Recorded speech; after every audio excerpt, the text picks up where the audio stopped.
Okay, good evening everyone. Darkside Phil here. Tonight is Thursday, November 21st, 2013, and welcome to a very special edition of Hate Live. In fact, it's the second edition of my Hate Live beta podcast in a row, where we are building up to the release, the inevitable midnight release of a new generation gaming console. And I am very excited. Ooh, and very gaseous as well. Ooh. So anyway, Hate Live tonight is going to be a little different than usual, okay? Because we've got basically two things to cover. We want to hype up the new console coming out tonight. At the same time, we want to kind of almost look back a week-long retrospective at everything that's happened with the PS4 over the past week. So here's how I'm going to be handling the show. It's still going to be the traditional 3 segments like usual, but we're going to be doing it a little bit differently. Segment 1 is going to be where I basically review a little bit of what I've been doing the past week. I'm going to explain to you what's coming up, including the Xbox One launch. I'm going to tell you how I'm going to be covering it. I'm going to review how I went to Gamestop today, waiting in the line, and got my number for the console. I'm going to tell you what number I was.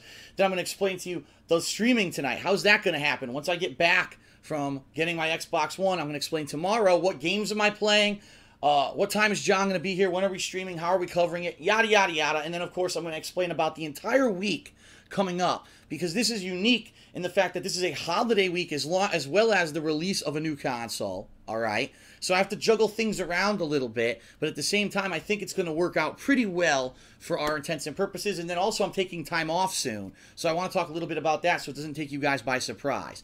Then after all that, we're going to talk a little bit about gaming news this week. We've got a lot of news, obviously, regarding certain things such as the PlayStation 4 foibles. We've got the Xbox One, which we now have the day ahead of time of the launch, all this new information about the capabilities of the Xbox One, what it will and won't be able to do at launch, some interesting little quips about it. So we're going to talk about that. Then we're going to take a break. We're going to come back after the break.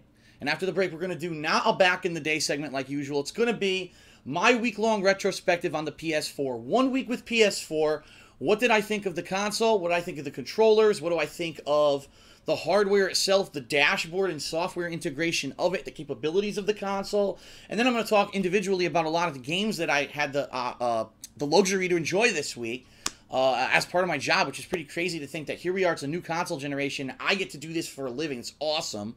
And I'm going to talk about all the games so that you know, if you're going to get the PS4 eventually, gee, which ones are the ones that I should look at? Maybe you asked for the PS4 for Christmas and you're getting it, but you don't know what games to get yet. This is going to be your go-to segment, all about the PS4 week 1, all right? And then finally, the last segment is going to be open Q&A with the stream chat, where over the course of this podcast, we're going to be taking questions in via the raffle system. So I would ask if my mods could open up the raffle, which I don't know if they've done yet. I haven't even looked at the stream chat. If you could please open up the question at raffle. You can submit your questions if you're watching this live on Twitch TV by posting up, I believe it's _raffle, and then after that, type your question.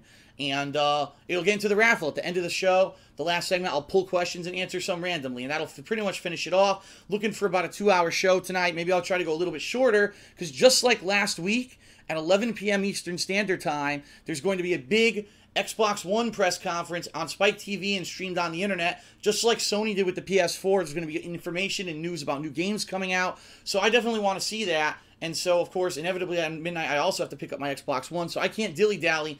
We got to get through the show. So, that being said, enough of the intro. Let's get right into it with segment 1. Very good attendance on the stream tonight, by the way, so thank you very much for watching. Okay. So, this week was all about PS4. I knew it. I knew no one would care about anything else, and I knew that this was going to be my main focus, and I had to end all projects beforehand, which I did. So how did it go down? A week ago, we did a Hate Live podcast where I built up for the PS4. I went and picked up my PS4 at Gamestop at midnight, was able to get it within 15 minutes. I was out of there. I was home. I was setting up for the live stream. We live streamed the unboxing. We live streamed me setting everything up over here, actually hooking it up. We tried to go through the dashboard. Unfortunately, if you could believe it, PSN didn't work. And it was actually a big oversight, I think, by Sony. Sony never told anyone that PSN wasn't going to be working on PS4 until 3 a.m. Eastern Standard Time, because that was midnight on the West Coast. It's like, so why did I bother with a midnight release if for an entire 3 hours I couldn't even go online with my console? Pretty stupid. And Sony should have been public with that, and they weren't, okay? So finally we got on PSN. We messed around with that a little bit, but then I went to sleep to come back the next morning. John Rambo was here around noon, and we did a day of hardcore gaming with PS4. We played almost every game available. We pretty much gave everything a little tasting, and by the end of the day, we had some interesting insight, which we did a final thoughts video. And this week for me has been about, let's get as much done with the PS4 as I can, because I know that when Xbox One comes out, it's going to be the same deal. I'm going to be so inundated and not even, and I don't want to say encumbered, but I'm going to be so in the mix of Xbox One, I'm not going to want to stop playing Xbox One to go back to PS4 at that point, okay? So, I said I'm going to do as much as I can, and I actually played and beat the game Knack, and I've reviewed it. So the Knack playthrough is complete, and the review is live if you want to check that out. I actually did my career playthrough of NBA Live I'm sorry, I keep saying NBA Live, it's not. It's NBA 2K14 somewhat. I did, I think, about 29 parts, and then I just said, all right, it's on hiatus for now. I may or may not ever return to it. It all depends, but I did keep the game just in case if I want to return to it after all the Xbox One and all the holiday hoopla is over. Okay, what else did I play? I played Killzone Shadowfall a little bit. I played about half the campaign, and I did one quick session of online play.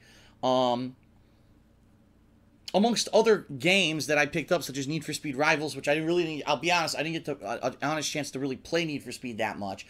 And some indie games, such as Contrast, Resogun, DC Universe Online, and a few other things. So there's a lot of stuff that I had a chance to get my hands on this week. But I really feel that I've played enough at this point that I know exactly what the PS4 can do. I know what it has to offer, and it's time that I can now say, all right, I did enough for now. Not that I'm never playing the PS4 again. That'd be kind of ridiculous. But it's time to put it aside, move on to the Xbox One for this week, and then at a later date in December, come back and say, all right, what are the things that I really want to continue on with playthroughs of? So that's been this past week. Now, let me tell you about today and tonight and what's going to be happening with Xbox One. Well, first of all, earlier I went to my local GameStop at 6 p.m. and I got in line. There were some people waiting in line outside, and I would actually say it was about the same number of people that were there for the PS4, okay? Which is kind of weird, because usually I thought, oh, it would be one or the other would like win out big time, and it really didn't. It was about the same amount of people. Oddly enough, there were people there who said they didn't have pre-orders. You didn't pre-order yet? Like, why? How long did you have out of all the consoles that have ever come out? I think this has been like the biggest window where you had opportunity to pre-order the console to be sure you had it at launch. Why would you show up the day of release and say, I'd like to get one now? I don't know. Some people are just, I don't know. I don't know, all right? But that being said, I got in, I went in, I paid for everything. Now, similarly with the PS4 last week, I paid off everything, and I was able to pick up one thing, but not everything. It's different from PS4. I was actually able to pick up the Xbox One controller, which we're about to take a look at for the very first time, all right? But I was not able to pick up my games. And I said, why not? Why can't I pick up the Xbox One games? And the store managers who I know actually said, well, unlike Sony, Microsoft actually gave those games a hard street date of tomorrow. So for them to sell me the games now would be breaking street date and could get them in trouble with Microsoft. Therefore, they said they couldn't sell them to me now. I could pay for them, but I would have to pick them up at midnight. And I was like, well, that's stupid. I can't even open them here and show them to you guys and look at them like we did with PS4. What a bummer, but oh well. It is what it is. They told me I had to wait, all right? So, first of all, I got, ladies and gentlemen, lucky number 13. Now, if you watched last week's Hate Live, you're like, what? didn't you get number 13 last week for the PlayStation 4? And the answer is yes. By an amazing coincidence, I again got number 13.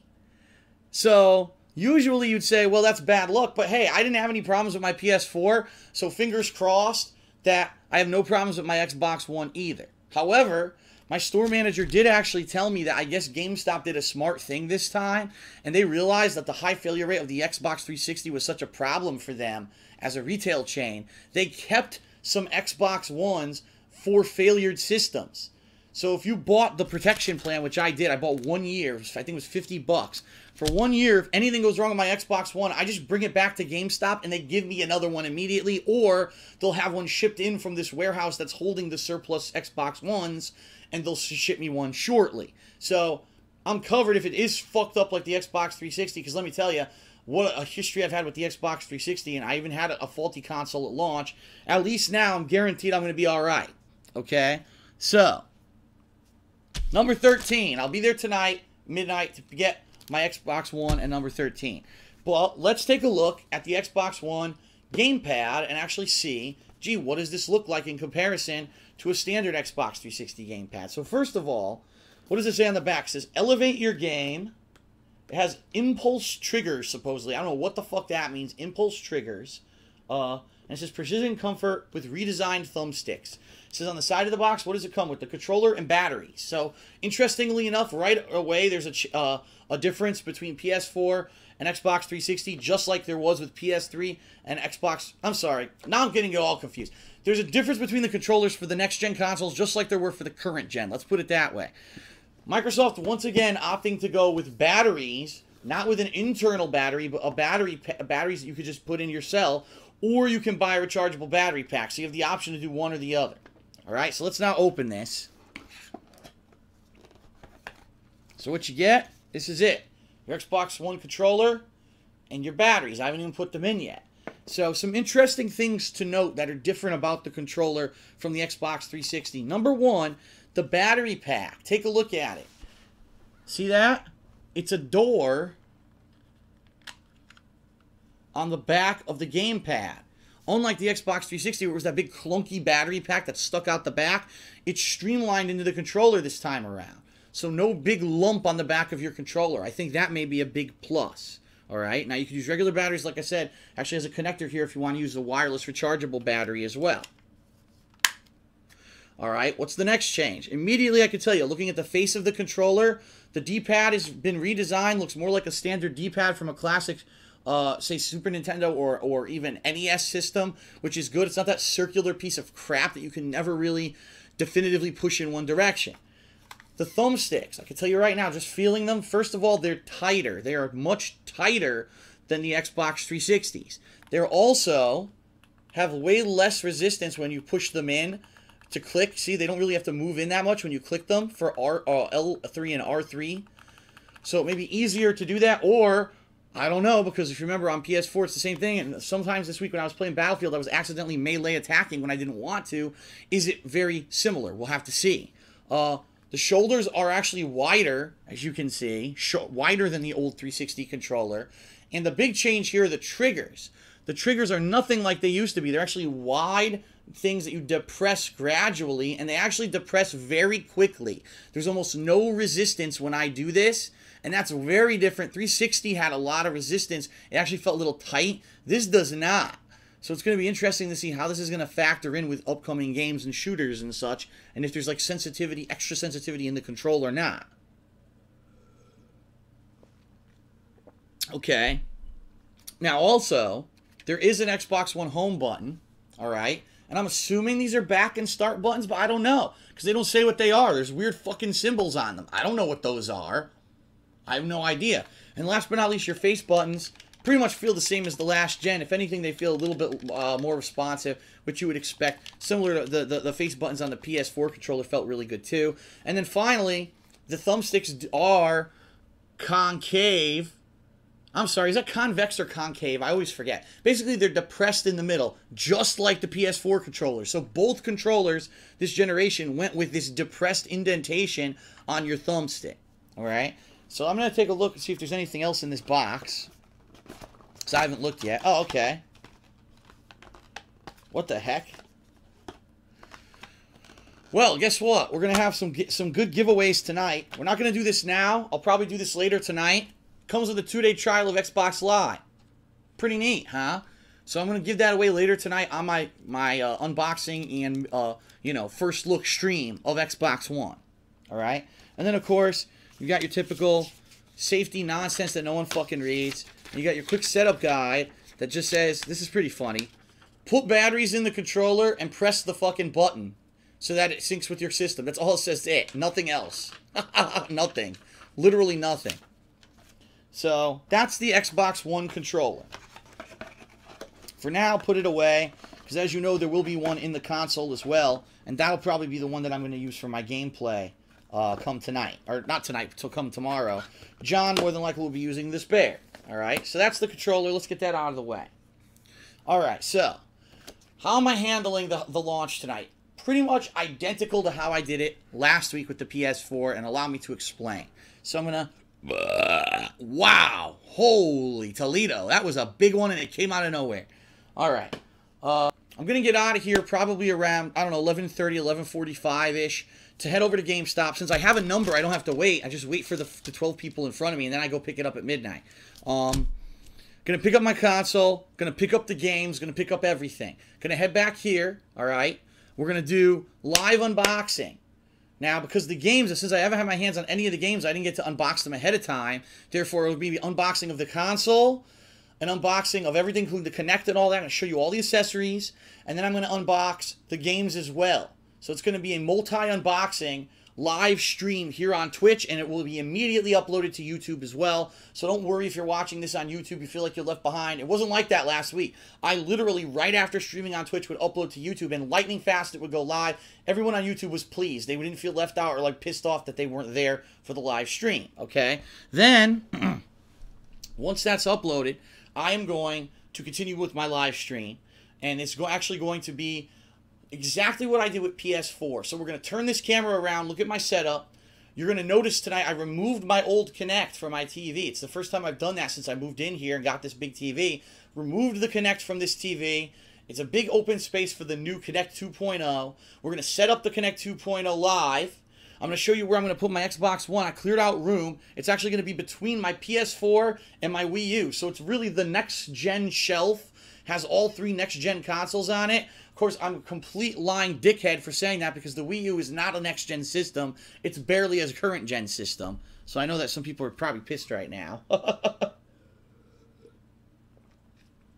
Alright, so I'm going to be setting that up right there, okay? Right there on the shelf. I'm going to do it live, show you how to do it. Then, once it's all hooked up, I'm going to go direct capture, direct feed. And we're going to boot it up for the first time. We're going to see firsthand how long does it take to download the day 1 patch. Is it a quick thing? Remember PS3 was huge. PS4 was quick as fuck. It went like zoop and was done within, say, a couple minutes. Let's see how fast Xbox One is. We're going to see live together. Alright? Then we're going to go boot it up for the first time. I'm going to make sure the Xbox Live is enabled. I have all my Xbox Live info. We'll log in and whatever. We'll do all that bullshit. And then we're going to explore the console. For the very first time, we're going to be using the Kinect to move around like this, like an asshole. Oh, let's go to this part of the menu and like that. And then it'll say, Xbox on, Xbox off, Xbox wipe my ass, Xbox order me porn. We're going to tell it to do everything and see if it actually picks up my voice or not. Excuse me. I cannot stop burping tonight. So yes, we're going to see how the Kinect works tonight. Live demo, all right? Then once we fucked around with that for a little bit, we'll actually legitimately explore the dashboard. We'll see what is in there, what's available at launch on the Xbox One. Then, God willing, Xbox Live working, because as you remember, last week PSN was not working till 3 a.m. As long as Xbox Live's working, I want to jump into the store, the marketplace. What's available on the marketplace at launch? Can we maybe get the downloads for Killer Instinct and Crimson Dragon going already so we don't have to worry about doing that tomorrow morning? Once that's done, we're going to basically do a thorough walkthrough of everything available on the console tonight. Once I'm done with that, we are going to go offline. I'm going to upload all that footage to YouTube, and I'm going to sleep. So if you want a rough idea, last week, it probably took me about 3.5 to 4 hours to do all that. okay? Maybe a little bit faster with Xbox One simply because Xbox Live may be working. Unlike PSN, it wasn't working. That was a big hassle, all right? So, we're going to do all that tonight. And then, after that, I'm going to go to sleep. I'm going to get up tomorrow morning, and John Rambo is going to be here around noonish. So whenever he gets here and we get set up and ready to go, just like we did last week, we're going live with the Xbox One. And it's game time.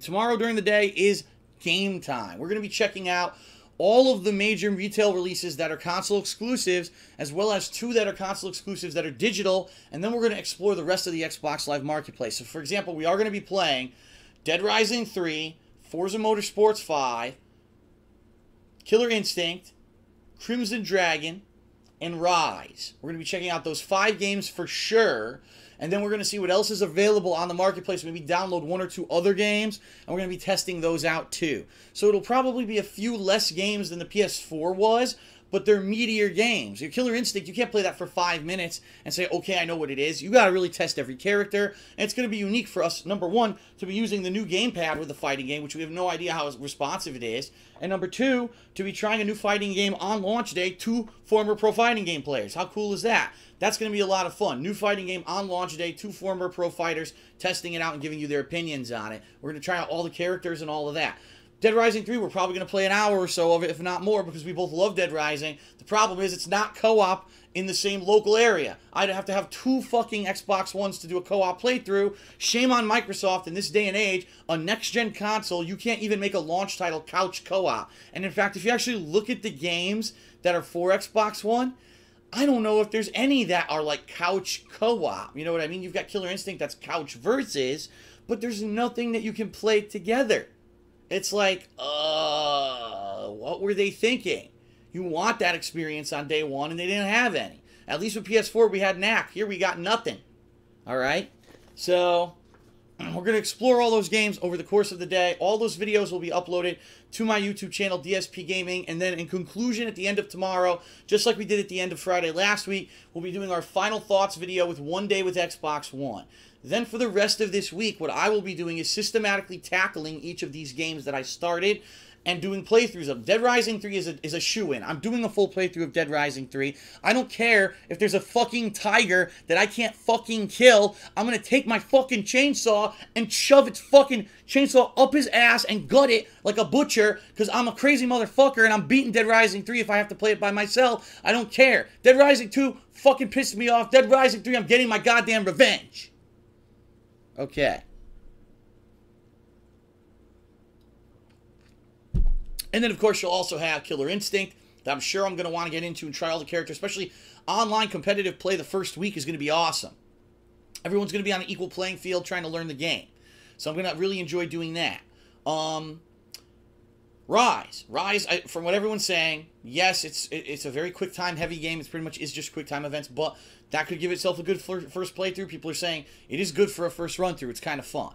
And then the other 2, Crimson Dragon, Forza. I'm very interested in Forza. Reason being this: the only driving game available on PS4 right now is Need for Speed Underground, and it looks like it's last gen. It doesn't look like a new gen game. It doesn't. It didn't look like there was any improvements in the graphics at all. It looks like a cheap port. So I would love to see a real next-gen driving game in Forza 5, but I don't know. I reserve my judgment. Will it be, will it blow me away with these mind-numbing visuals of these amazing cars and graphics?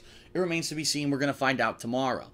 And over the course of this week, like I said, I'll be trying out all of these games. That's going to be my week. Now, however, there's a few differences in my schedule this week that I want to go over with everybody, all right?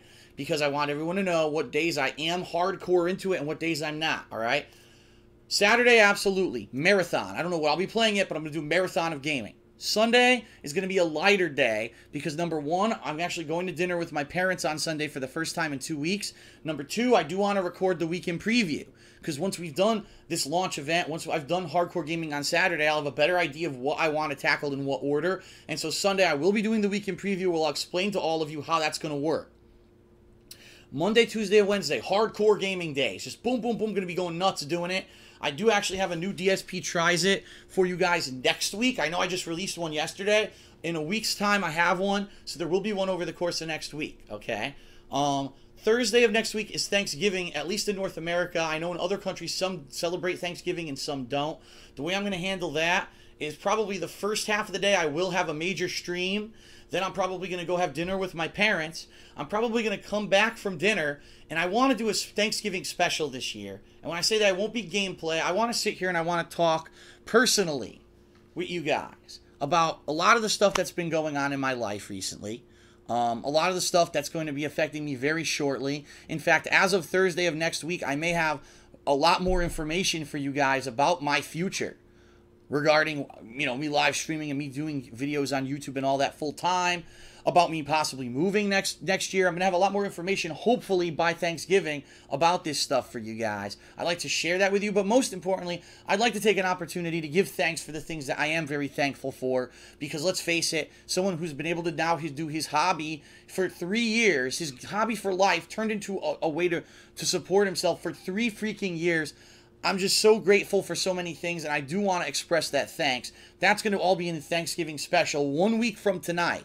Okay, so I'm taking time out on Thanksgiving to go to dinner at my parents' place, coming over here, and we're going to do a Thanksgiving special. I don't know how many of you will be able to attend. It's perfectly fine if you're spending time with your families and you can't. I'm going to record it, and it is going to go on YouTube as well on the King of Hate vlogs. So if you miss it, it's fine, but definitely check it out. It's going to be one of the most important videos I've ever made, especially concerning my future, and you're going to want to watch it, okay?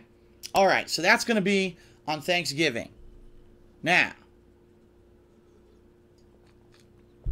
a lot of people have been asking me, Phil, we know you're going to be busy with the Xbox One this week.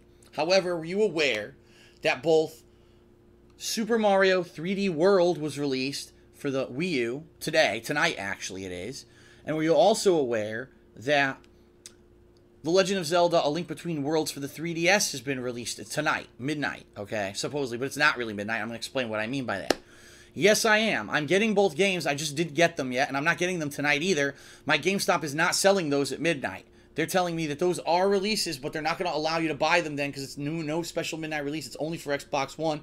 So at some point during this week, I'm going to have to go to my Gamestop again, and pick up those 2 games. Now, once I pick them up, probably every night, I'll be honest, I love Zelda Link to the Past so much, and as you know, I played it this summer in my summer of retro, and I fucking loved it. I'm probably going to be playing the hell out of that game at night. So after I do my 2 streams a day of gameplay of Xbox One, I'll probably sit here relaxing on the couch playing Zelda. Alright? So that's pretty much what the week's going to be for me. Now, for Super Mario, a lot of people are asking me, are you going to play it? Because we don't know what you're going to do with that game if you're playing Xbox One. The answer is I'm not playing it immediately. I am going to be playing it the next opportunity that John Rambo comes to do co-op. So whether that's a week from tomorrow or a week from Saturday, whatever it is, it won't be this weekend. It'll be next weekend. When John Rambo shows up, we are beginning the Super Mario 3D World co-op playthrough on the Wii U. So how crazy is that going to be? PS4, Xbox One, and then Wii U all back to back. Like insane month. I told you guys this month was going to be fucking nuts. It really is fucking nuts. So that's coming up next week, just so everyone knows what's going on with that, okay? And then whatever days that John isn't here next week, those will be days when I'm hardcore into Xbox One, all right? Now, I want to warn you guys about upcoming time off that I am taking. I have been a long time now since I've had time off. As I said, over a month, every single day I'm working. This is an exception here where I'm finally going to get a week to relax with my girlfriend, Panda Lee. She's coming to visit starting, I believe it's December 2nd. Hold on one second. It is, yes, Monday, December 2nd. Leanna will be coming here to visit, all right?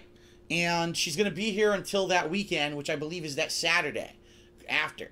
And it's going to be our holiday time together. We're going to be exchanging gifts. We're going to be doing holiday festive things, going around, doing shopping, putting up our Christmas tree, which I've done every year. Yes, we will be creating vlogs of us putting up the Christmas tree again. Those will be uploaded to YouTube, all right?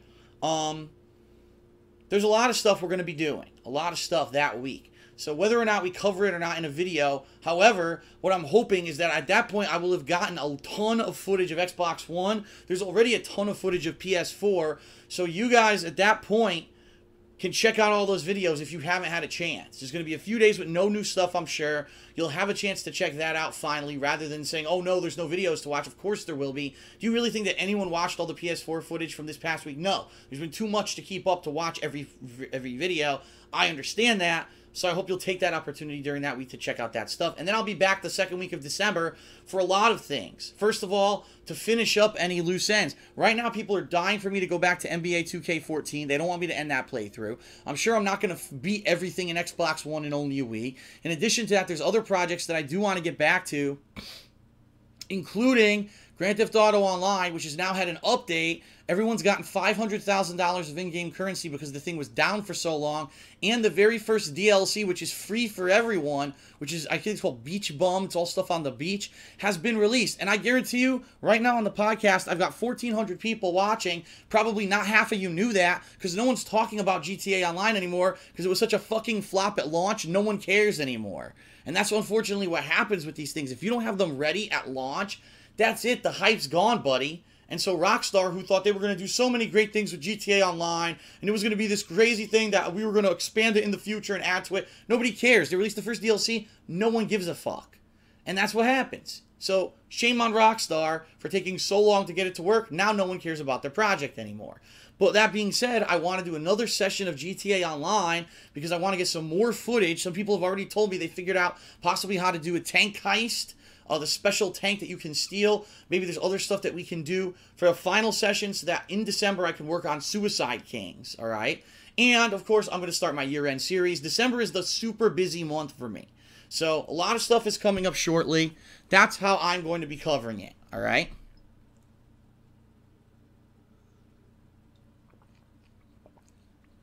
Okay. Whew.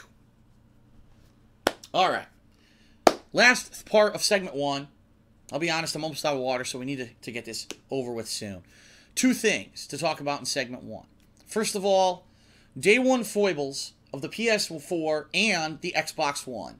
All right, and I know you're like, what do you mean Xbox One? Yeah, I know. We already know what's up with the Xbox One. I don't even have it yet.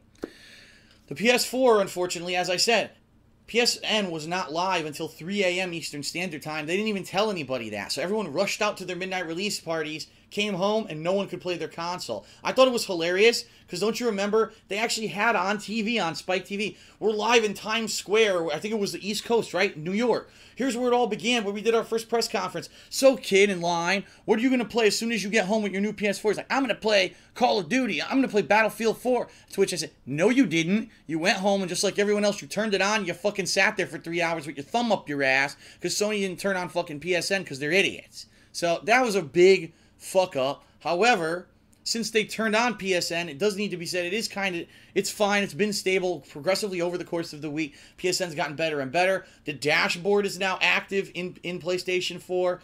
Unfortunately, the biggest game that everyone was buying for multiplayer on PS4 is incomplete. And what I mean by that, Battlefield 4.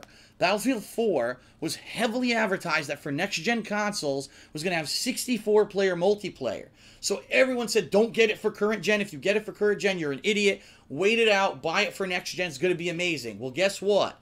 As of this time right now, there is no 64-player multiplayer. The entire mode is called Conquest. It doesn't work. When you actually try to play a game of it, it crashes and gives you an error, and you have to try to rejoin the server, and it doesn't work. So Conquest right now, the mode that everyone bought Battlefield 4 for, doesn't fucking work at all. Now, this week, EA released a statement saying they're very sorry for this problem. DICE is working on it. DICE is the development studio who made the game. And that, hopefully, by sometime later this week, there'll be a patch. And by the way, the patch is going to be not only for the PS4 version, but for the Xbox One version as well. Because guess what? It's the same game. It's going to be using the same or similar servers, and it's the same netcode, meaning it's going to crash on Xbox One too. So you've got an entire game. The whole selling point was for the 64-player multiplayer on console. You're going to love it, and no one can play it. Another fucking huge false setback. What the fuck? How do you not know it doesn't work at all? Are you that stupid? You never fucking tested it? Again, and this is, how is these games released and they're not ready? It wasn't ready. It wasn't ready to be released on consoles. It wasn't. It's a joke. All right. Now,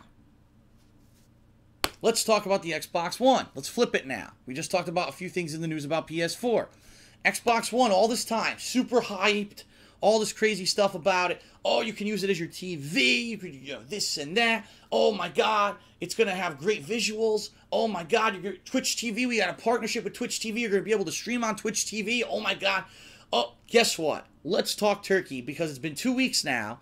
A lot of people have had the Xbox One who work for gaming media outlets, and the truth has finally come out as they've released the reviews this week. Let's talk about the Xbox One hardware, the reality of it, all right?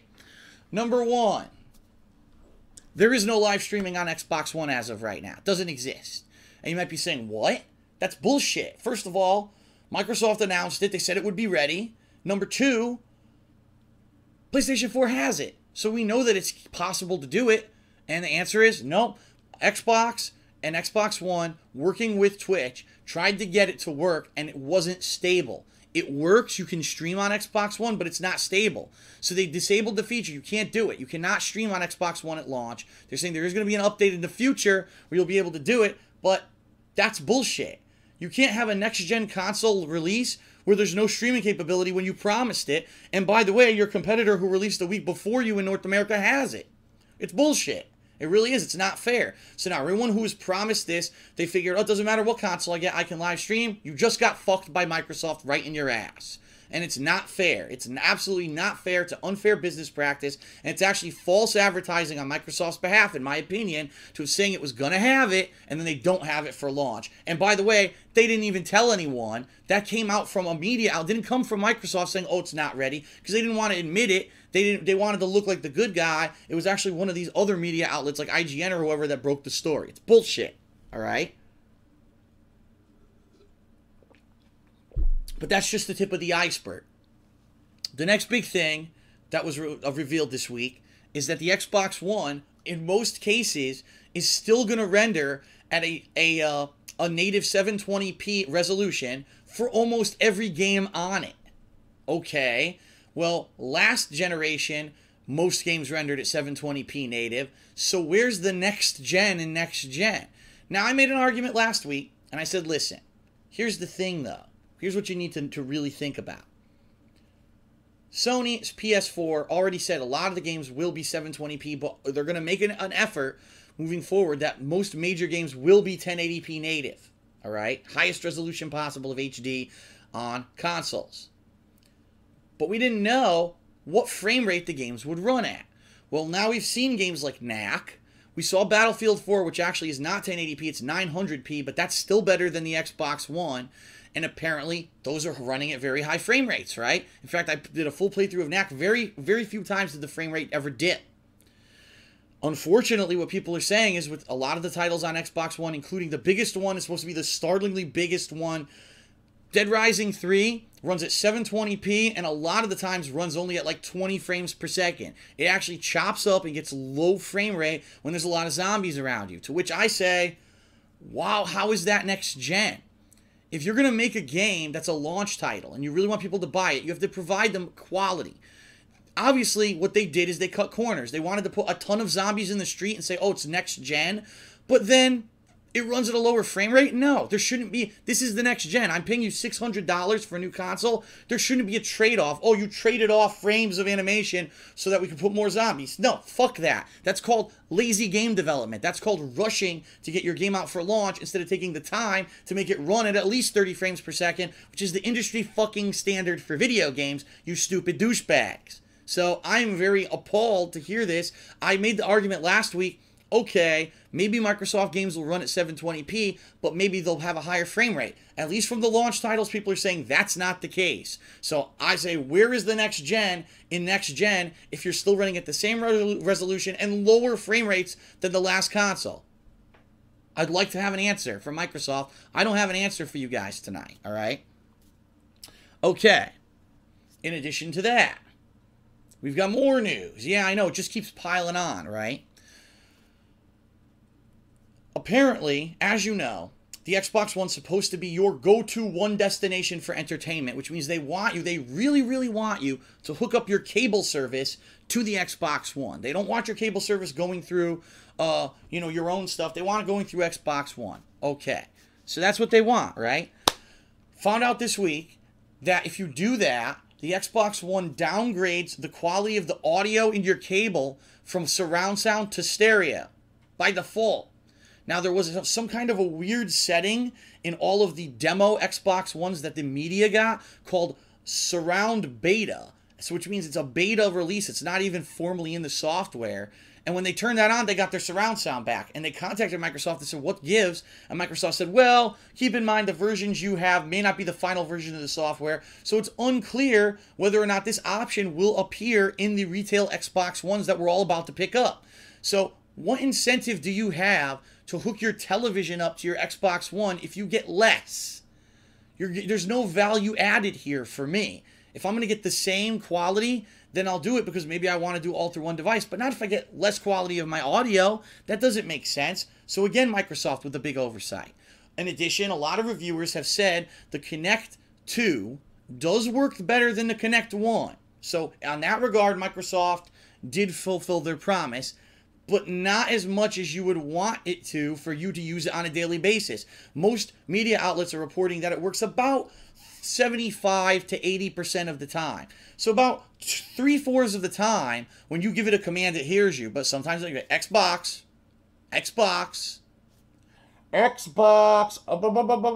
Oxenfree, can you hear me? And then, you know, who wants to sit here yelling to try to get your Xbox to fucking recognize it? And apparently, even the voice commands are very, very specific. So let me give you an example. You can't say, Xbox, play Forza. Not acceptable. You have to say, Xbox, please play Forza Motorsport 5. And then it'll say, oh, hip hip cheerio, chap. You just said the magic word. Here comes Forza Motorsport 5. So it's like, what the fuck? Like, you really have to say the full name of the game. So just think about what games are going to have long titles. And you're going to have to say the dumbest shit, you know, in super long form for it to work. That's not how we converse. So why would you program it with voice commands that don't directly correspond to how we converse? Duh. So the last thing, this is by far out of everything that I heard this week about the Xbox One that's a negative. For me, this one pisses me off the most. Because this is a blatant example of really just lack of fucking intelligent thought by a console developer, alright? So, everyone's been wondering, when it comes to this, when it comes to headphones, gaming headphones, the things that a lot of people have been using to play video games for the last console generation, will these work with the next-gen consoles? Now, for PlayStation 4, it's been revealed, for the most part, most people's headsets are going to work. Now, there's been little bit of bumpy road. I've actually personally had problems with the optical audio coming out of my PlayStation 4, where when playing NBA 2K14, it glitches. And I have to go back to the menu, and I have to reset it from stereo back to surround sound, and then it works again, but sometimes it just randomly keeps glitching out. So there's still some bugs, but I can confirm for the most part that these headsets will work, not just Astros, but any headset that uses optical audio out will work with the PlayStation 4. Alright? Guess what? It was revealed this week, last minute yet again. The Xbox One no longer does the industry standard for surround sound, Dolby Digital. What? Dolby Digital. Duh, you know, the sound that almost every single fucking DVD goes by, the sound that television uses, the sound that every fucking game under the sun for the past console generation is used for its sound with very few exclusions, isn't supported by Xbox One. Huh? So let me explain. Out of the box, Xbox One uses two audio qualities with your optical connection. You can either choose to use stereo sound, okay, if you only have a television that you're hooking it up to, or if you only have a crappy pair of headphones, stereo sound is fine. For most of us, we've moved on from stereo sound, especially when we're playing games like Dead Rising, like an FPS where you want to hear things around you, you need surround sound, alright? Xbox One does have surround sound through the optical jack. You want to know what it is? DTS audio. DTS HD audio. Do you want to know what DTS is? It's basically the raw uncompressed audio. So for example, if they were filming a movie, all right, it's the actual raw audio of the movie. Now, admittedly, if you're like an audiophile, you probably would want the raw uncompressed audio versus the Dolby Digital, because the Dolby Digital is compressed to save space. It doesn't sound as perfectly good as the raw footage or the raw audio. But for the most part, game developers have not used DTS audio because it takes such a massive amount of space. Microsoft, in all of its wisdom, said, well, I don't care. We're just going to have it do DTS only. What does this mean for you? It means two things. Number one, if you use a gaming headset that does not support DTS audio or doesn't have a special mix amp, such as the Astro Mix Amp Pro, you just got fucked because your headset will not have surround sound, even if it does have surround sound on PS4, even if it did have surround sound on Xbox 360. It doesn't work with Xbox One anymore, all right? They fucked you. Now what this is a special mix amp that only the Astro A40s from this year and the Astro A50 headphones from this year was sold with. This special mix amp actually has a Dolby Digital decoder built in. So what that means, if you own this piece of equipment, which I was lucky enough to own, you can use the stereo audio from your Xbox One through the optical jack and use this to create surround sound. However, this isn't intelligent surround sound. So let me explain what that means. When you are doing regular surround sound, there's 5 channels, 2 behind you, 2 in front of you, and 1 directly in front of you as like the speaker, and the 0.1 is supposed to be your subwoofer, so 5.1 audio. Those are 4 distinct channels of audio, the vocals, and a subwoofer, all right? All of them have different audio tracks that play around you. So if you're playing Call of Duty and someone's coming up behind you and you're using true Dolby Digital, there's an audio signal coming from that speaker that says, oh, alert the person who's playing that there's someone coming, and it'll play the, oh, you hear the footstep or whatever it is behind you. What this is going to attempt to do is take only 2 channels of audio, left and right, and simulate surround sound. So even there, you'll get surround sound, but it's not true surround. And I've never used it for gaming because I know it's not true surround sound. And I'm wondering if it may just confuse things. Oh, there's a footstep, but it's from channel right. Does that mean it's from the front channel or the back channel? I don't know. So it'll just make something up, and I may hear footsteps in the front, run this way, and get knifed in the back because he's really behind me, and the decoder couldn't figure that out. So the bottom line is, there really is, for headphone users, no 100% solution for the Xbox One because they took out the industry standard for surround sound for no fucking reason. There's no logical reason that anyone who's in the know on gaming or any kind of audiophile whatsoever would tell you to get rid of Dolby Digital. It's an asinine move, and Microsoft doesn't know what the fuck they're doing. The rep from Kotaku, who actually got his Microsoft Xbox One 2 weeks ago, has contacted Microsoft 3 times on this issue, and they have not given him any straight answer on what's going to happen, if they're ever going to fix it. In addition, so let's say you're not taking the audio out of HDMI, because that's the thing. I'm not. My audio from my HDMI, for me, will go to my capture device. So that's what you guys will hear on the internet when you're watching my content for Xbox One. So for surround sound to come out of that is absolutely worthless to me. So let's say you have a receiver for your surround sound system. Let's say you're not a headphone gamer like I am now, but you actually use a surround sound home theater system. If your receiver doesn't work with DTS audio, you also only get stereo audio. Yeah, so even if you don't use headphones, even if you have a huge multi-dollar, hundreds and hundreds of dollars surround sound system, it still might not work with Xbox One because they're fucking geniuses and they removed Dolby Digital. It's like, what the fuck were they talking about? It makes no sense. It makes no sense. So for me, out of all the things, even not hearing about the fact that it has no streaming and they're saying that it's going to give you at a later date, I mean, to not have Dolby Digital is just like, Now, what you have to keep in mind, everything I just told you is based off of reports from other people. I do not have my Xbox One in my hand yet. there could be some freak occurrence here where I pick up my Xbox One tonight, and on that day one patch, it actually just fixes everything, and I get full surround sound from my settings. Hey, you know what?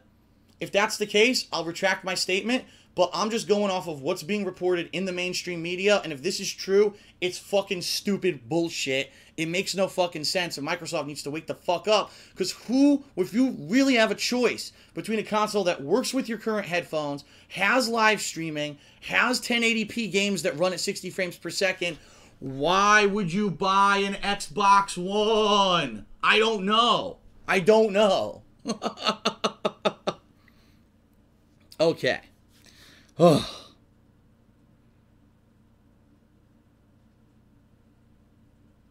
All right, everyone. So, time for a short break. If you're watching this on Twitch, I'm going to just go to a commercial, run some ads. You can just sit back and relax. I'll be back in a few minutes. Don't go anywhere, because coming up is my coverage of the PS4 for week 1. I'm going to give you the summary on what I think about it, talk about the hardware, the software, everything. If you're watching this on YouTube, you don't have to wait for the break. You can look in the description of the video. I'm going to have a timestamp. You can click on it and jump right to that portion, okay? So no matter where you are, I'll be right back. Thanks for tuning in, and I'll see you in a few minutes for the PS4 Week 1 recap. A week with PS4. What do I think? Find out next.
Okay, everybody, I'm back, and before we move on to segment 2, I forgot something that I actually did need to talk about in news.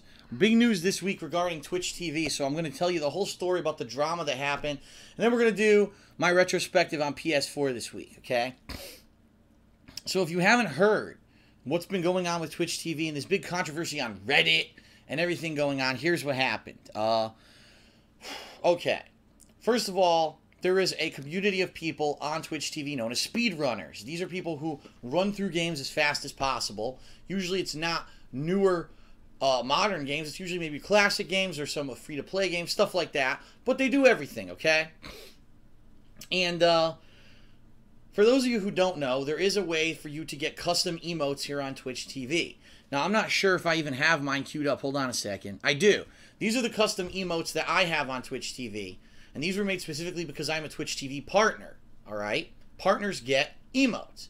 But the process was changed earlier this year, which was pretty pissy for a lot of people because they didn't want the process to change, all right? Where you can't just submit your own emotes anymore the way you used to. You only get a limited amount. You can only have 5. Unless you have like a certain number of paid subscribers, then you can have more, okay? So basically, the process changed. It's not as user-friendly as it used to be. People got pissy about it. There is a person who is the head admin slash, I guess the person who would shut down your channel here on Twitch if there's something wrong with it, something like that. Like if, oh, you're putting porn up, you're using emotes like I just showed you that possibly were like copyrighted characters, okay, that kind of stuff. And they're the ones who lay the ban hammer down. Every single one of those people is a volunteer except for the top one, the one in charge, all right? That person has a boyfriend who apparently streams on Twitch, and they decided to just give them an emo overnight. No problem, no approval needed, just do it. As basically it's nepotism. It's an unfair favor towards someone because they were dating the top person who does this kind of stuff on Twitch. So they get this overnight, and not only, get this, not only was it added to their own personal emotes, it was added to the global emotes. So we're talking anyone on Twitch could use this emote. And people were looking at it like, what the fuck is this? Why did this just appear overnight? That's not the formal process for doing this. Why did someone get special treatment? And then they found out the whole situation. It's because it's someone who's dating someone else. They got special treatment. So people went apeshit, basically, making fun, and one of these speedrunners actually made the comment, gee, so if I sleep with you, can I also get a custom emote? Well, guess what happened? That head admin decided to ban that guy from Twitch completely, even though he's well known for being a top speedrunner, and this is part of his livelihood. He actually makes money off of his channel on Twitch. This caused all the other speedrunners to say, fuck you, this is completely unfair, this process. They all stood up for this guy, and we had hundreds and hundreds of channels in the past couple of days that were saying, fuck this top guy, remove him from Twitch, he abuses his power, how dare he. People went to Reddit, but then on the flip side of that, other Twitch mods and admins went to Reddit, and they tried to get Reddit to delete any threads about it. They were like, no, we shouldn't talk about it, we should delete it. So there's this big war going on between Twitch streamers and speedrunners and Twitch admins and the head admin, and it got completely fucking out of hand for like 2 days. Finally, Twitch, the CEO of Twitch, got wind of what was going on. He stepped in, and he realized that his business basically has a problem. I'm going to be honest with everyone here. His business has a problem. The problem is there's no formal process to do really anything, and anyone in his business can just do whatever they want. And that kind of attitude needs to stop. I'm going to be honest. There's a Twitch TV support Twitter account that sometimes is incredibly helpful, and at other times just tweets out bullshit. Here's a picture of my lunch, mac and cheese. What the fuck is this? You're supposed to be a business Twitter account, and you're tweeting me 3 kinds of mac and cheese. No, I only want to see your tweets if it's something to do with Twitch operating. But this is how they operate. It's like this very undisciplined culture. Everyone at the company does whatever they want. And in some ways, that's actually good, because it's not like Google, where Google, you want to try to get anything from Google, fuck it, you're done. You're dead in the water, you're by yourself, because they have no interaction whatsoever with the outside world. Twitch is like the opposite, but this is the bad side of the opposite. This is the dirty part of having people who can kind of have free reign to do whatever they want, is that this guy overstepped his power. And because he was dating someone, gave them something they didn't deserve, he bypassed the normal process. He pissed off some people, and then because people insulted him for basically being a power abuser, he banned them from the site. So apparently what's happened is this guy's had his powers taken away. He's under review by Twitch TV management. They don't know whether or not he's going to stay in that role. If he'll even stay with the company is uncertain. A lot of people who were the admins, who were the volunteer admins, are being disciplined as well. Also, some of the people who were banned or blocked are now under review, and a lot of them, that decision has been reversed, and they've been allowed to have their channels back and to stream. So I did want to talk about that a little bit, because a lot of people were wondering, what is this whole situation? It is part of gaming news. I just forgot to talk about it with all the hype about the new consoles, so I just wanted to throw that out there. I honestly have no opinion on the situation. I've seen companies that have no interactivity whatsoever and no customer support. I've seen companies that have kind of wishy-washy customer support. I've seen Twitch TV and what they do, which is probably somewhere towards the side of where it should be, but I do agree there needs to be a more formal structure. People shouldn't just be able to do whatever the fuck they want and go nuts with power, and that's what happened. So we'll see if there'll be any upcoming changes to Twitch in the near future. We'll have to see. Okay. Now, let's talk about the PS4 this week, alright? As you know, a week ago, got my PS4, and I've had a blast with it this past week, although there have been highs and lows. So what I want to do with you right now is talk a little bit about everything about the PS4, probably starting with the controller, and give you honest feedback about what I feel about it, and what I feel about it going on in the future, alright? First of all, the PS4 controller. What do I like about it, and what don't I like about it? The thumbsticks, actually, I do like. They are definitely better than the thumbsticks of the PS3 controller. Remember I talked about last week how they have this indentation in them. I love that, because you know where to put your thumb and you can feel if your thumb's slipping off. I hated the thumbsticks on the PS3 controller. I don't think they were well designed at all. I don't know what they were doing with those, okay? But there's always a flip side. I found that at least with the right thumbstick, this R3 is far too sensitive. There were many times, if you watch my Battlefield 4 gameplay from this week, that this happened inadvertently. I'd just be trying to get a shot, and all of a sudden the guy goes swipe. I'm like, wait a minute, no, and that gets you killed. And that was very disappointing. That I was like, why is this so sensitive? So I'm getting used to it, but it is a lot more sensitive than the old one used to be. Face buttons seem fine. The D-pad, for the most part, seems good. I can't confirm, because there really weren't many games where you needed to use the D-pad intensely this week. I can tell you right now, I hate using this thing. This thing, for some games, they wanted you to swipe around like this, left, right, up, down. I don't think you need a touchpad. My personal opinion, this touchpad does not need to exist. I can't think of implementing it in many games. The only game I can say where I can see as an exception where it might be implemented well is a role-playing game where you've got a giant inventory of items, and normally with this you have to either use your thumbstick or the D-pad, bump, bump, bump, bump, bump, bump, bump, bump, bump, bump. I can't get to it. I can't get to the one. If this one, if you have a touchpad, you can actually use it to control cursor, and maybe you can glide it around and just click on the item that you want. Outside of that, I don't see any need for a touchpad on a gamepad at this point in time.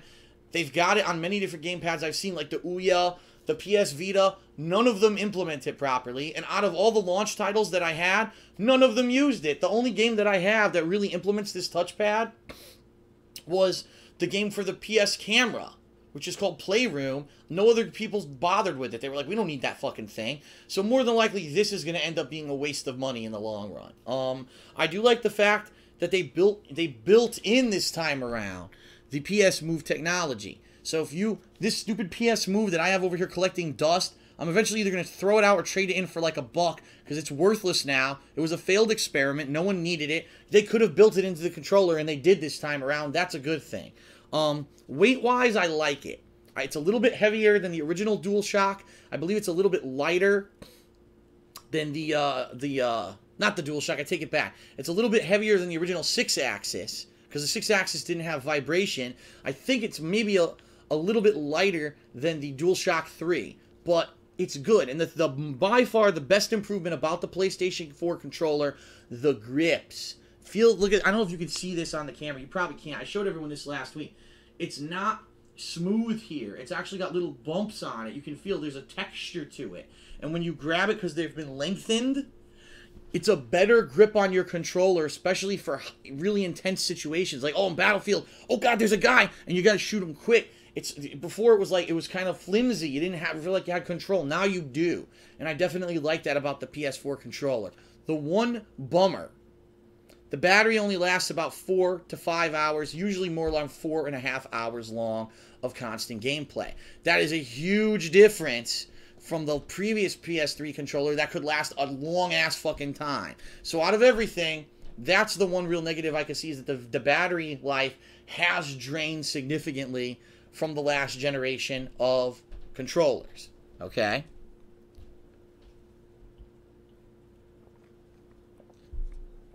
Alright. Now, the console itself. From the games that I played this week, I can tell you I've seen the high end and the low end. I really have. When I'm talking high end graphically, I can tell you right now that knack, NBA 2K14, Battlefield 4, those games, like the graphics blew me the fuck away. I was not expecting that. I'll be honest with everyone. When you're talking about a launch lineup of games, I really wasn't expecting graphics that good. NBA 2K14, they look real. Those look like real humans in that game. The only thing is that the frame rate can actually get a little bit choppy in parts. But outside of that, the visuals themselves, the still images, amazing. Knack, again, I don't know how many times I sent you guys pictures on Twitter this week of me playing Knack and showing you, look at this picture. Look at the amazing detail. Look at the textures. Even the backgrounds were insanely detailed. And I went into detail on this in my review of Knack, which I reviewed earlier today. I released earlier today. But I just want to tell you, that is a game that shows off the PS4's visuals very, very well. It shows you how many new things you can handle at a time. How many characters can be on the screen at once? A shit ton, all right? And it was really impressive in that regard. The flip side of all this is a game like Need for Speed Underground that doesn't look next-gen at all. And I get the feeling there will be a slew of games, especially multi-platform games for the next year, where the multi-platform version of the game is not going to look better on the next-gen versus the current gen at all. Need for Speed, whatever it's called, Rivals, looks like a PS3 game. There's no real benefit to playing it on PS4 from what I can tell. It looks the same. So in that regard, unless you have the PS4, there's no incentive to buy the PS4 to get the cross-platform game on it. That's what I mean. A lot of people were saying, oh, I need to get a PS4 because I want to play this game. I was like, but that's already been out for a month on another console. You're really waiting for PS4? Okay, if that's really what you want to do. Okay? So, that's what I think about the graphical capabilities. When I'm talking about the system itself, it had a rough, bumpy start that first day or two there. PSN wasn't really working properly. You couldn't access the store at all times. It still, as of today, won't, even though it'll give me the games for free on PS Store that I'm supposed to get for being a PS Plus subscriber, it doesn't show me as a PS Plus subscriber on the console. It keeps asking me if I want to fucking pay to be a PS Plus subscriber when I join the PS Store, which obviously makes no sense. So they still got a lot of ground to cover and a lot of things to fix when it comes to that. Now, one of the cool things about the PS4, the dashboard, is it's actually called the PlayStation Dynamic Menu. It updated on Tuesday of this week and actually works now. What this does is every time you play a game, either you or your friends, who's on your friends list, it'll actually show you what they've done. Oh, they beat the game, they got this trophy, they got that trophy, they played multiplayer in Battlefield, they streamed in Battlefield. It's cool because it basically feels like a community now. Rather than before it was, all right, I got people on my friends list and I can see what they're doing, but I can't really see the history of where we've been and where we're going. This is cool. It's like a timeline, ongoing timeline showing you everything, which is really, really neat. The streaming and capture capabilities. Some positives and some negatives here. All right. First of all, for screenshots, it's perfect. It's not a full it's not full 720p or 1080p when it takes the screenshot, but it's a high enough resolution that it looks great on a PC and also shows off whatever you're really trying to show. And it's on the fly, seamless integration. Boom, once you get your stuff in there, send it right to Twitter, send it right to Facebook, no problem, great.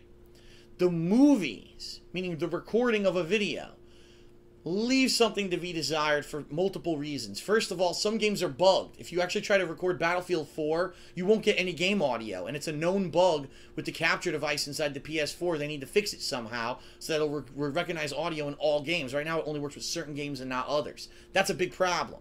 Number 2, right now you can only upload to Facebook. Who the fuck uploads videos of gameplay to Facebook? I know 0 people. All right? I don't know why they thought that would be what people want, because it's not. People want to upload gameplay to YouTube, period.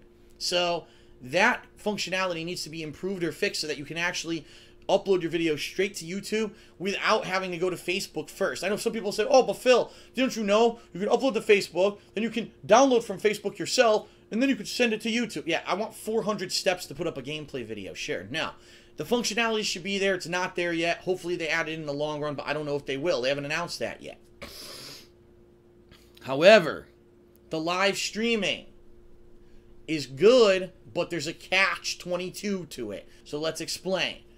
Live streaming with the PS4 is amazing. I actually did some of it last night as a little demo for everyone. It's quick. It's easy.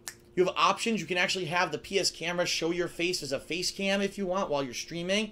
You can actually use either the PS camera or the microphone that the PS4 came with for commentary. For what I'm going to understand, there is a way to get headsets like this Astro A40 to work with the PS4. I haven't gotten it to work yet. I don't know why, but it's not working yet. But apparently there is people who've said that they've gotten it to work.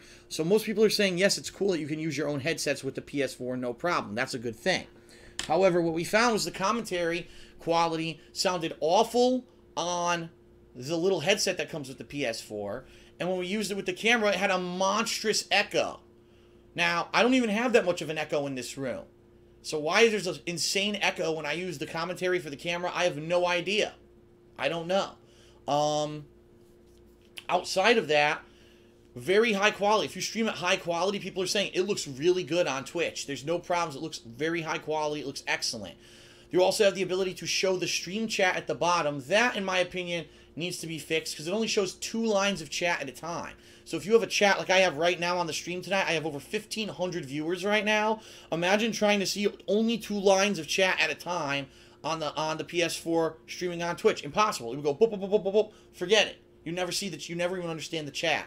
So they definitely need to improve that feature as well. But the fact of the matter is, it works. It streams. It does what it promised. And for the most part, it's pretty damn good. But the catch-22, and this is what nobody knew was going to happen, and it's happened, and some people are ripping pissed about it now. And no one's really talked about it, all right?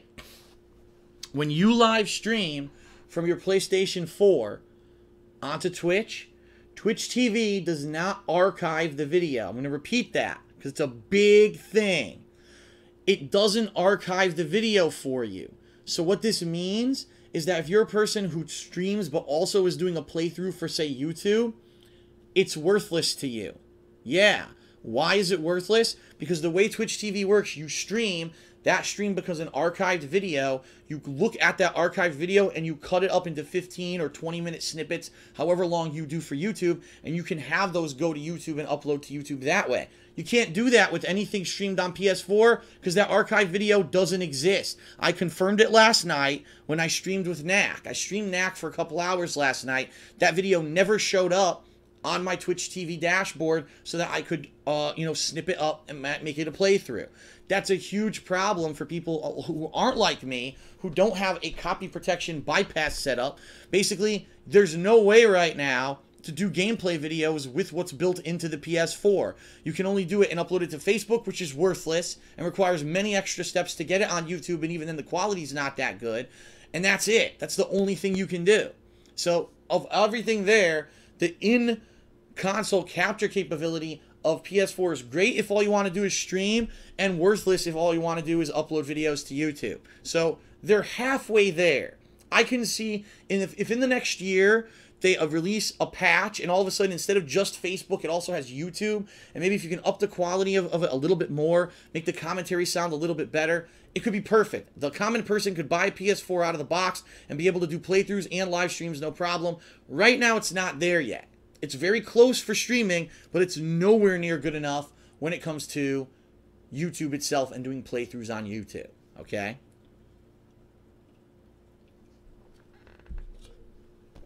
All right. Now let's talk about games. I don't know why I looked at the chat because I knew I would have no idea what's going on, and as I expected, there's 100 people in there talking about random stuff. All right, games. Let's talk games. So, exclusives. Console exclusives at launch. Knack. I reviewed it. I'm not going to spoil because I want you to watch the review, obviously, but I really feel that Knack is a game that shows off the graphics of PS4. The gameplay is archaic like a PS1 game. For some people, you'll love it. Other people will hate it. But it's not a must-get game. It's not a system seller. It's not a game saying, I have to get a PS4 now to play it. I even said in my review, it's probably more of a rental unless it goes down in price, then buy it later. It's not a $60 game. It shouldn't be sold as a $60 game, in my opinion. Killzone Shadowfall is a shameless, effortless cash-in. Yet again, this is the 4th time Guerrilla Games has done this. It's generic. It's shitty. The campaign is fucking awful. The AI is terrible. They literally line up in a row in front of you so you can just go and kill 40 dudes at once. The only thing difficult about the campaign is that they randomly spawn dudes all around you. So the only reason that it's any kind of difficulty is because you're killing one group and other groups are coming up behind you because they just happen to spawn behind you. It's the worst kind of difficulty for an FPS game. It's garbage. The gameplay online puts you to fucking sleep. I wanted, every moment that I played Killzone, I wanted to play Battlefield. That's how I felt. Because Battlefield 4 is such a better game, and to have both games come out as launch titles really puts Killzone to shame and shows what a shitty franchise it's been. I've said it before and I'll say it again. The only reason Killzone is done well in sales is because it is the Sony exclusive first-person shooter. Much like Halo on Microsoft consoles, Killzone, that's our thing. We gotta hype it up and we gotta play. It's not good. Stop pulling the wool over your own eyes if you're being a fanboy and defending this series. I've now played 3 out of the 4 back-to-back, and I hated every single one. No good. Don't buy Killzone. It's a waste of money, and you should ask for your money back if you've bought it. The only reason I bought it because it was a launch title, and I thought maybe they would change their ways. No, sir. It's the same boring bullshit. Don't buy that piece of crap. All right.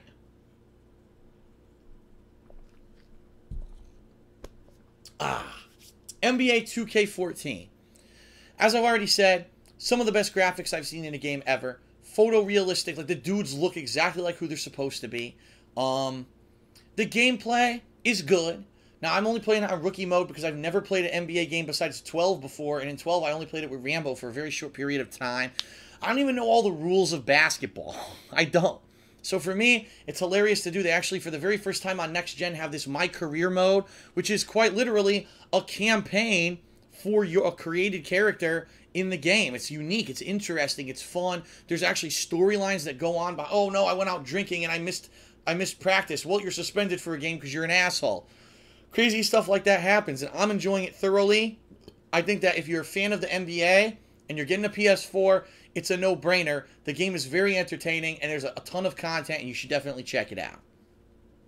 The one foible about that game, there's an audio bug. There's an audio bug for surround sound. If you're not listening in stereo and you're using surround sound, it will bug out from time to time, and you'll actually be forced to go into a menu and change it from surround sound to stereo and then back to surround sound. It'll fix itself. But, and this is something I should mention while we're talking about the PS4, one of the hugest improvements, which I'm loving, on the fly, you can leave any game and do whatever the hell you want on the console. You can leave a game and go send a message to a friend, start a voice chat, go to the settings, change an audio setting, and it doesn't quit the game. This is so different from PS3, where if you wanted to do anything outside of just the PS3, or just the game you were playing itself, you actually had to quit out of the game. They fixed it. They made it so that you can do it on the fly now. Wow, what a freaking improvement. I'm so pleased at that. It's seamless and it's fun to be able to just move around your console without restrictions. Let's see. What else did I play this week? We played Battlefield 4, which I mentioned, which is very hit or miss, and here's why. First of all, the campaign, unlike what I said when I played the campaign on the Xbox 360, wow, the graphics look fucking great. And I haven't played through the campaign, but I'd be willing to think that probably the annoying graphical bugs and problems that were on the current gen consoles have been fixed on the next gen. If anyone can confirm that, go ahead. I cannot, because I did not play through the campaign a second time. However, online, when the game works, it's fucking amazingly fun. Pure 60 frames per second, just like Call of Duty, only it's a next-gen Frostbite 3 graphics engine. Things are fucking blowing up around you, buildings are falling down, vehicles are exploding, chaos, people spawning on top of spawning on top of spawning on top of spawns. It's just absolutely nuts. It's some of the biggest scale maps I've ever played on, but it's some of the most fun FPS gameplay I've experienced in years. This is must buy on next gen, whether you're getting 360 or you're getting, I'm sorry, 360. Whether you're getting Xbox One or you're getting PS4, I'm telling you, you should get the game. However, a huge catch with this game.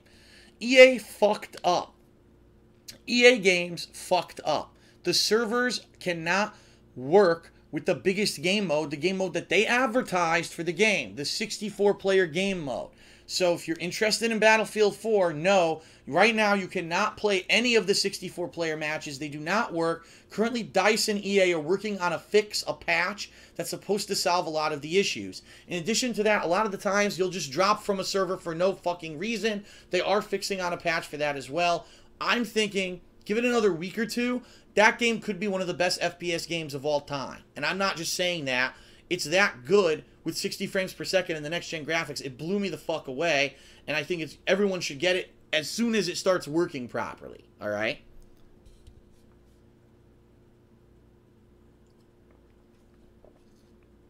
Okay. What else did I play this week? Jeez, I'm just trying to remember here. Need for Speed Rivals does not even look like it's a next-gen title. It's very disappointing in that regard. In addition, the gameplay is just doing little mini-missions, which I don't understand. I thought it was supposed to be a racing game where you race. It's not what it is, and that's not, I guess, not what they were going for. They're going for little mini-missions that you accomplish. You get experience points for the mini-missions.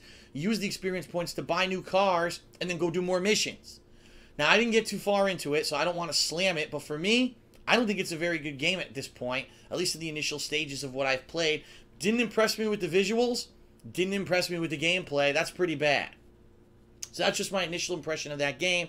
Unfortunately, it's the only driving game available. I think if Drive Club were available, we'd get a better comparison, but Drive Club's not coming out till next year because it got delayed last minute, which is really disappointing. Let's talk about some indie titles now. I played Contrast. Contrast is the puzzle platformer which was released as the free game because you are a PS Plus subscriber. Originally, it was supposed to be Drive Club, but when Drive Club got delayed, they gave you Contrast. I can see that some people might be charmed by it. Let's put it that way. I can see that some people might like it, but it's very short. It's only, from what people are reporting, 3 hours long. There's pretty much no replayability whatsoever. This game could have been made on a PC as like one of these cheap-o download games for $1. Like, seriously, it's just not there. It's not a game that I feel Sony should be saying, oh, look, you get this. It almost, to me, it was like Sony panicked when Drive Club backed out and said they're delaying. And so they said, we just got to give them something. What can we give them? And they looked at all the other ones. They're like, well, most of these are already fucking free to play. Like DC Universe Online, all that shit. It's already free to play. We're in trouble. All right, out of the 3 or 4 games you'd have to pay for, just give them this one. So, I don't actually think that it's that good. I don't. I think it's okay. It's not anything to write home about or say, ooh, I get this for free with my PS4. In fact, I get the feeling if it weren't for free, probably no one would have bought the game. Maybe that's why they gave it away for free. All right. DC Universe Online, I did not play enough to give an opinion, but it seemed to me like it's City of Heroes, which I played on the PC years ago, with a lot of new stuff added to it. It's the same kind of premise, but with a lot of different ability trees and all kinds of customizations and stuff that City of Heroes didn't have. So, I know what kind of game it is. I'm probably not going to be playing it again because it's an MMO, and MMOs make you sink so much time into them to even get anything out of it. It's probably not worth my time. Warhammer, which is a free-to-play third-person combat game, seems to me very generic. It seems like it would be something that's fun if you team up with a bunch of people, maybe with the voice chat feature, and you're all talking to each other. But outside of that, just playing it randomly with random people one-off seemed very boring to me, very generic, like I said. Nothing really exciting there.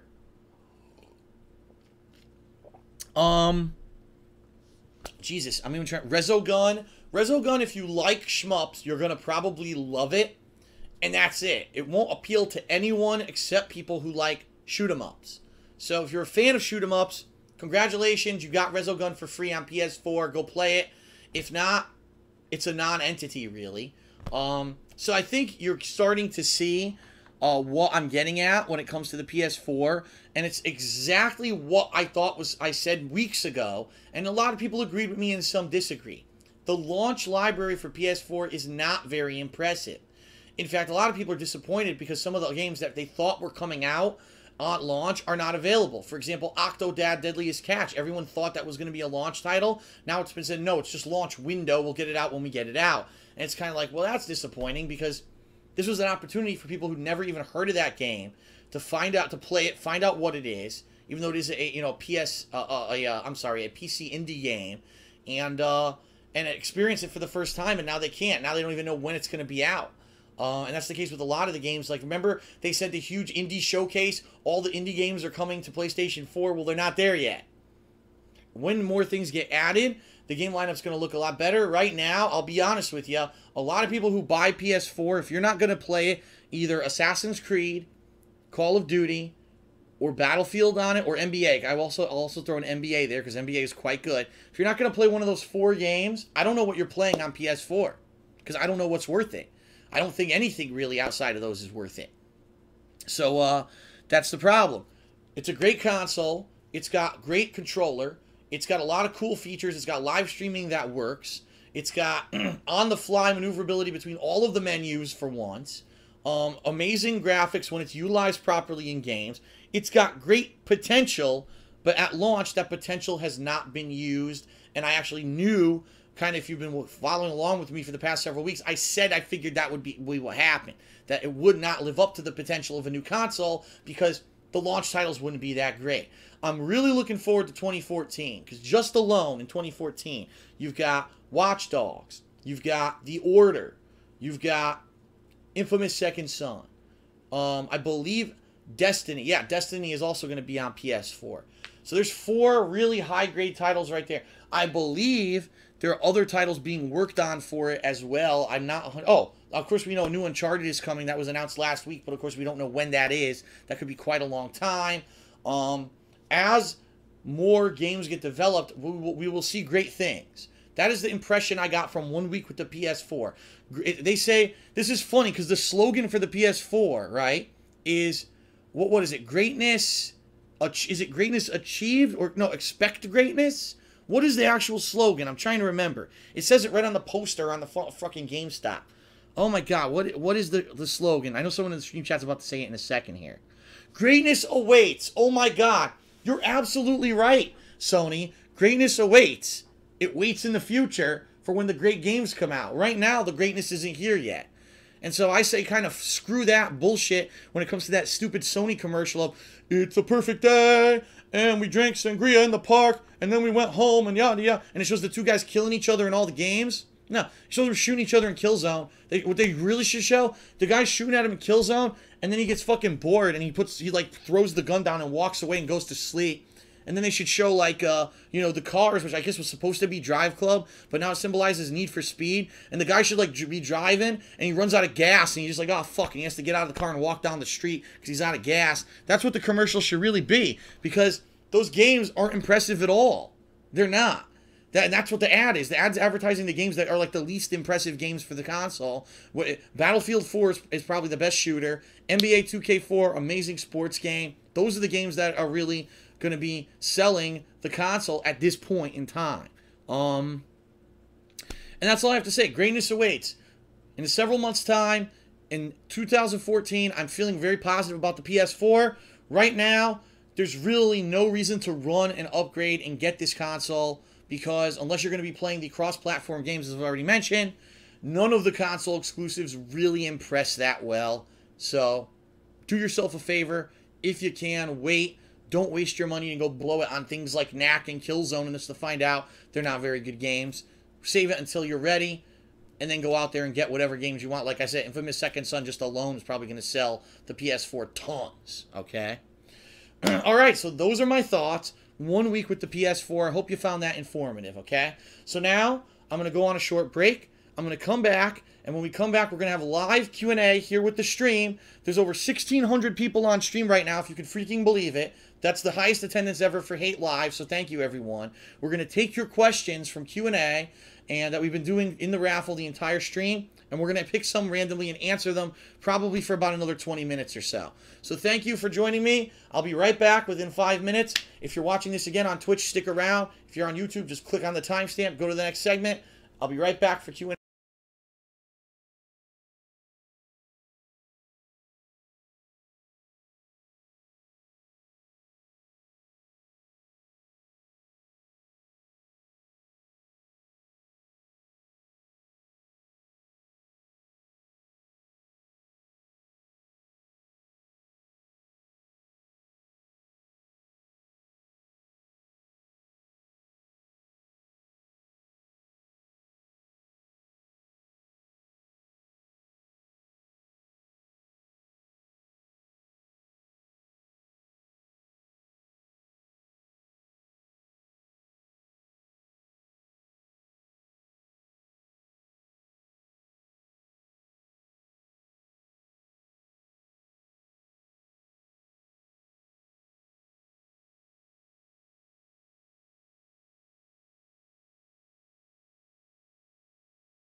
All right, everyone, we're back for the third and final segment. And of course, as always, it's everyone's favorite segment of Hate Live.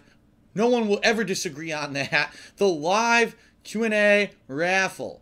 So at this period in time, I would like to ask my moderators in the stream on Twitch TV to close down the stream raffle, to place the stream into subscriber-only mode. So hooray for my subscribers who can still chat, but please keep it down to a minimum to avoid having this question scroll off the screen before I have a chance to answer them. And let us go ahead and we shall draw the first question in the Q&A raffle, the big Xbox One build-up. I'm sure you guys have many interesting, fun, exciting questions for me. What am I doing? Questions for me tonight. So let's see what you guys have submitted. The first question. It's a good one. The first question from Squatch4299. His question is, what game are you most excited to play in this new generation? Alright, well, here's the thing. It depends on what you mean. If you mean the launch window of this new generation of consoles, or do you mean overall? Because in launch window, I really wanted to try Knack. I have.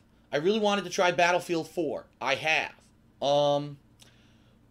And of course, I wanted to see what other games were available, but those are kind of the two that I were most looking forward to probably on PlayStation 4, all right? With Xbox One, I definitely am looking forward to Dead Rising 3. Big fan of those games at this point. Killer Instinct, I cannot wait to get my hands on this game. It's a rebirth of a game that has been gone for over a decade.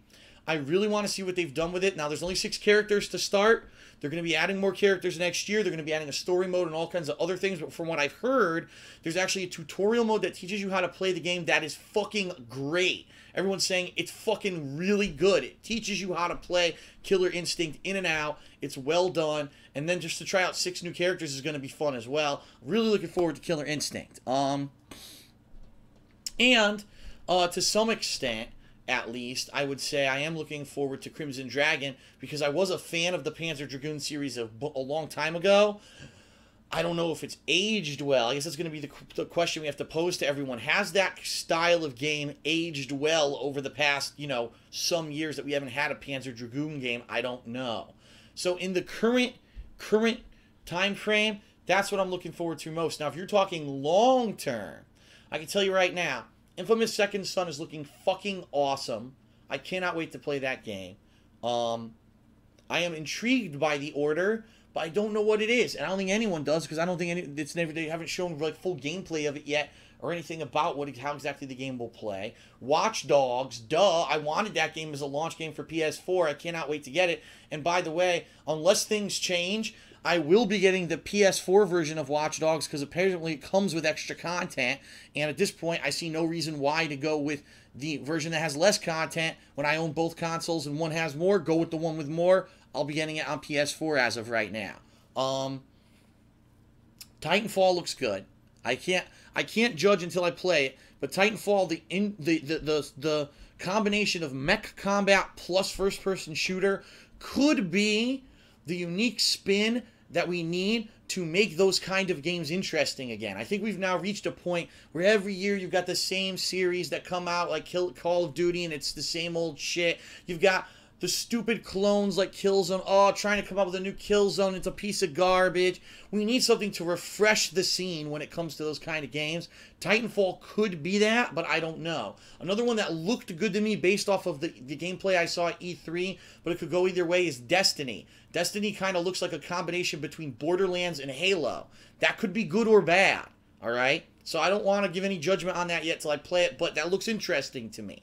I'll be honest, I haven't, outside of that, since the stuff from E3, I haven't heard a lot. I heard, what about Deep Down? What about this? What about that? I don't even know much about those games, because since E3, I haven't really had my ear to the ground when it comes to new releases coming up. But once the new consoles, once I have them both, once I've played them through, probably 2014, I'll be listening a lot more to that, and we'll see what happens with that, and I'll have a better opinion. But that's my opinions for right now. Okay, let's see here. Next question is from Sly. Is this from Sly? I think so. Hold on. Yes. This question is from Sly Connor Cooper, And he says, I've heard you mention your back problems. Would you mind telling me what it is? Well, a lot of people already know. I'll very, very briefly cover it. I have a severely herniated disc between the L4, L5 vertebrae in my back.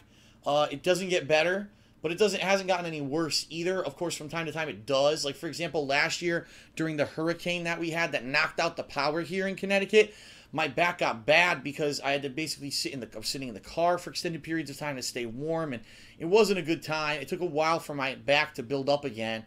There are different surgeries that are being developed for it. In fact, right now there is a laser surgery you can do for it, but I don't want to chance any surgery until I have someone I'm living with who can help me if I need help for the recovery. Right now, that's obviously not the case, but if I do move next year and my girlfriend moves in with me, then we're looking like maybe I'll do it. So more on that in the near future.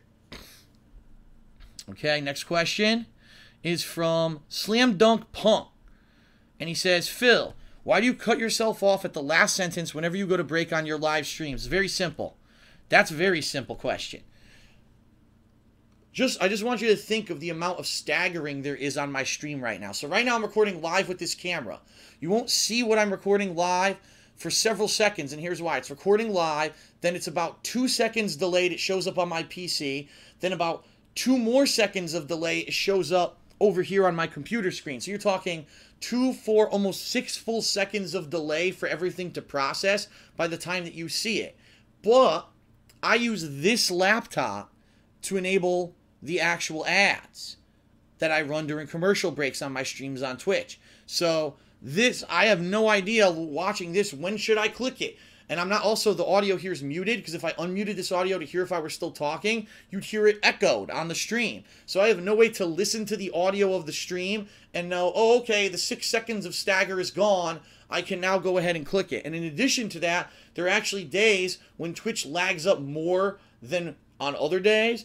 And so every day it's actually different. One day maybe it's a 6-second delay, one day it's an 8-second delay, one day it's a 5-second delay. It's all dependent on Twitch and how the servers are doing that day too. So there's no actual mathematical way for me to guess or even calculate what to do. I just literally sit here for like, okay, 6, 7, 8, 9, 10, all right, whatever, add, boom. And sometimes it works, but most of the time I end up cutting myself off. That's how it works. Okay, next question is from...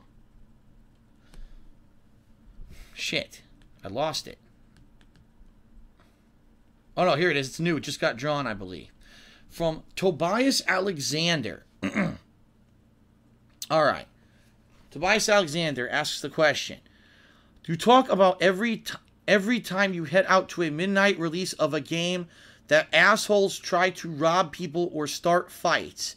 Have you been into one or seen one in front of you? No, I have not. But I've heard rumors. I've heard people who said, you know, go to a midnight release and, you know, you're on your way out of the parking lot and some asshole's at your car waiting for you and steal the shit you just bought or even hold you up, you know? The area that I live in, unfortunately, I'll be honest, I don't even want to say the class of individual. I want to say the income levels of the common person in this area have gone down dramatically due to the crash in the economy. There's a lot more crime here than ever before because most people don't have steady paying jobs that give them health care and 40-hour weeks where they can support their families. Most people in this area are in hard times right now. They're working 2 to 3 jobs, if they can even find 2 to 3 jobs, 8 hours a week, barely getting enough hours to make by. It's garbage. They have kids. They can't even pay for their kids anymore. It's terrible. And there's just hard times. This is what happens. With hard times, bad economy, more crime.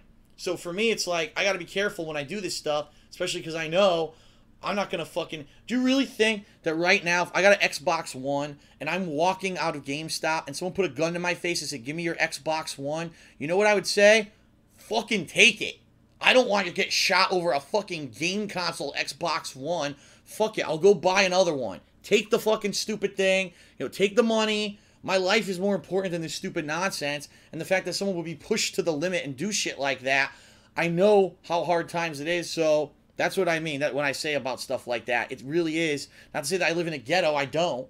But things get worse and worse, especially in America. You're going to see more and more kinds of this kind of stuff. Violent crimes. All right, let's see. All right, let's do another question, guys. Can you draw one, please? I'll probably do one or two more here.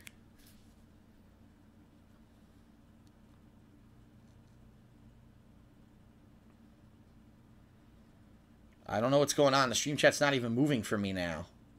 All right, it just moved. Here we go. All right, from Mr. Raid, what games of the console generation so far been announced that you think will show the PS4 and Xbox One's full limit, or at least scratch the surface of what its hardware can do? I think Infamous Second Son will do a good job, because Sucker Punch does a good job with that stuff. I mean, just look at both Infamous games. The DLC they released really did showcase the power of the PS3. Infamous 1 really blew me away when it came out with the lighting effects and the stuff that it had. I really think Infamous Second Son will do a really good job on the PS4. Xbox One, from what everyone's saying, Titanfall looks amazing.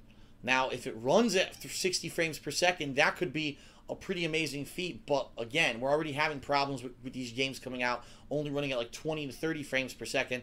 Let's see what happens. The bottom line is this. Right now, traditionally, it takes years. If you remember correctly, it took years for us to get the games on PS3 and Xbox 360 that were like, whoa, blew you away graphically. I think it's going to be the same thing with this current gen of consoles. It's going to be a little bit, give it a year or two, where we'll have some build-up. We'll have people getting used to these consoles. I really want to see what Quantic Dream's going to do next, because after that tech demo they did at E3 on the PS4 that looked insanely realistic, I mean, the graphics are insane. The graphics they looked real. It looked like a real human doing stuff. But then they showed off how it could do crazy fantasy stuff. It was so good. I want to see what Quantic Dream has to do. Whatever they do will probably push the PS4 to its graphical limits. Those guys usually are pretty good at that. I don't know too much about Microsoft. Who's going to challenge them? Who will it be? The Gears team. Last time around, it was the Gears of War team that really showed that the Xbox 360, through tricks of light and through things, could show amazing amounts of detail on these characters in the current gen. Maybe when they get the next gen hardware in their hands, they'll really be able to dig in. But now I don't know. I don't want to go. I mean, that's a really speculative question. I don't want to go too far into it. That's just my rough thoughts on the subject. Okay. Next question here is from Agahi123, and he asks, "What is your opinion towards PC gaming lately? Are you ever going to get back into it?" Well, I really, quite honestly, I don't have a negative or positive or any kind of an opinion on PC gaming. As you saw this year I did play some indie games that I never would have played before, like Outlast, like Gone Home, which were PC-only games. And I liked them. So I understand that there is a whole new ball game, a whole new audience, and a whole new dev groups of teams of people who make indie games and stuff for the PC only. At this point, with next-gen consoles being amazing graphically, very close to PC quality, and number one, in my opinion, for some games, not all, but for some games, a better control scheme with a gamepad. Number two, with my capture setup, it being easier for me to capture from consoles than my PC, because I don't have a dual screen setup on my PC, consoles are the go-to place for me right now. Now, that could change, especially with when I move next year. Maybe I'll buy a new PC that's a high-end PC that'll run games at high levels again. Right now, my thing's becoming very fast a dinosaur. And really, I'm glad that I have it for my day-to-day activities, for my live streaming, for video editing. But for actual gaming, it's not so good anymore. And I'm going to end up probably having to get a better PC for gaming in the future. Right now, it's not a concern for me because the next gen just came out. But who knows what's going to happen in a year or two when the PCs probably surpass it. We'll have to see. But right now, PC gaming, not a priority. But it doesn't mean that I'm not against it. I'm just not. It's not easy for me to do it and do a good quality stream and or videos for you guys because I don't have two screens. All right? All right, let's do at least one or two more questions. And then we'll call it a night, everybody. This next question is from Dash X Arrow. He says, Phil, have you ever gotten old commercials, songs, jingles stuck in your head? Are you kidding me? Of course. I mean, I grew up in the 1980s, which was the era of jingles and commercials, and it was just so commercialized. Everything had a jingle. Let me think. Pepsi was the choice of a new generation. McDonald's, food, folks, and fun. Yeah, McDonald's slogan for a while was food, folks, and fun, which of course every child immediately turned that into food, folks, and farts after you eat it because it's such fucking bad for you. You're full of gas, you shit your pants. I mean, what a bunch of idiots there. Trying to think of some iconic stuff. Oh, there's so many of them, but because there's so many of them, they all got stuck in my head. And like, if I heard it right now, I would instantly recognize it. Or if I heard something that alluded to it, but it's not something that consciously jumps to the forefront of your conscious thought. You know what I mean? Those jingles were kind of the things that kind of always were in the back of your head and would lurk up on you when you weren't expecting it. Oh, Cinnamon Toast Crunch. Or, you know, Tony the Tiger's They're Great. Brings out the tiger in you. What else? Cereal was a big one. Cereal was a big nut. Tricks Are for Kids. Of course, that was more of a slogan than a song or ditty. God, I can't remember any right now. There were so many of advertisements and stuff. Maybe one day I'll do some research and I'll do some reminiscing on the 80s advertisements and we'll talk about it. But right now, I don't have a lot popping into my head to really go along with that question. All right, let's see.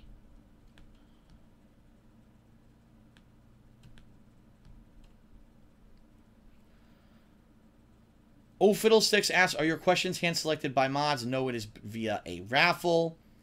A Learn asks, why are some questions accepted and added by Moobot and some are not? That's because some people are not typing it in properly.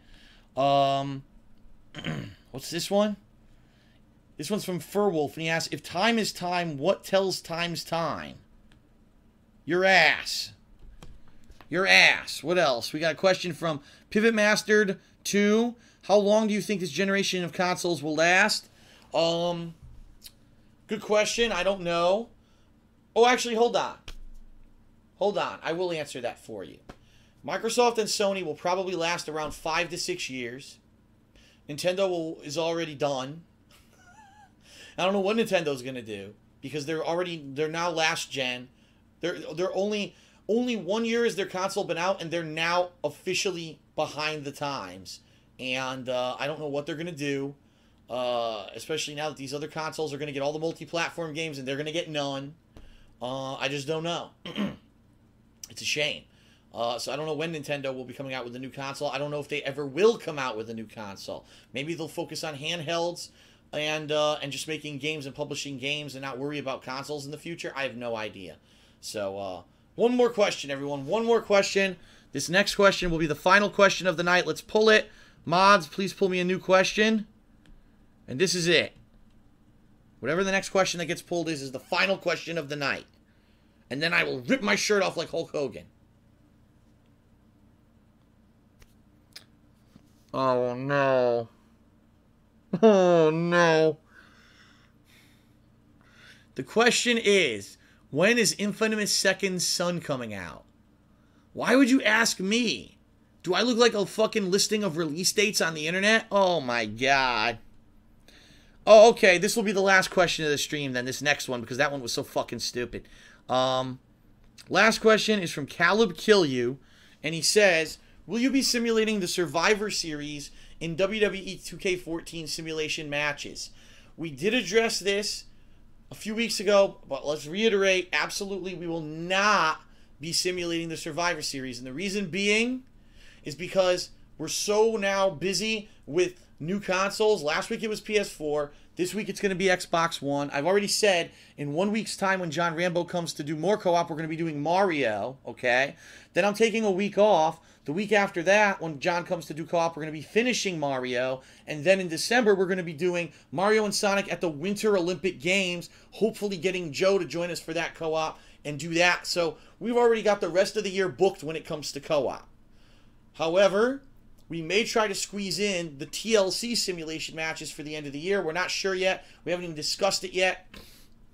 I'll let you guys know what we're going to do with that. We obviously want to do more simulation matches. We love doing them. At this point, we've got so much else going on. It's not a priority, but it's something we will return to eventually. And that is it for the stream questions. Thank you very much, everyone, for joining me tonight on Hate Live. We had an outstanding number of attendees for the hype between Xbox One and for you to also hear the summary about my thoughts about PS4.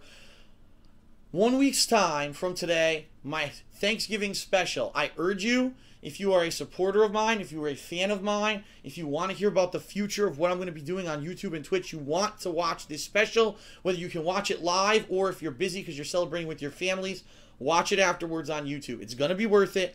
You're going to want to hear this. I have a lot to say. I have a lot to get off my chest. I have a lot to be thankful for this year, and I definitely want to basically relay those feelings to the public. Right now, I'm too busy with stuff. Next week on Thanksgiving will be the perfect opportunity to do that. So please check out the Thanksgiving special in 1 week's time. But that being said, as of right now, I need to get out of here because I need to start uploading this vlog to YouTube, and then get ready to go pick up my Xbox One. So if you're watching this on Twitch, stick around. Within an hour and a half's time, I'm going to be back. We're going to be unboxing the Xbox One live. I'm super pumped for that.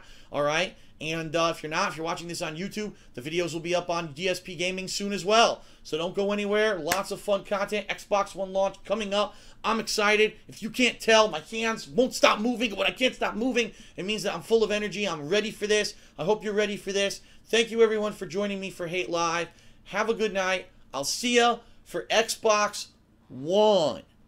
Peace out. I don't know what I'm doing. Now I'm flailing like an epileptic. All right, let's get out of here.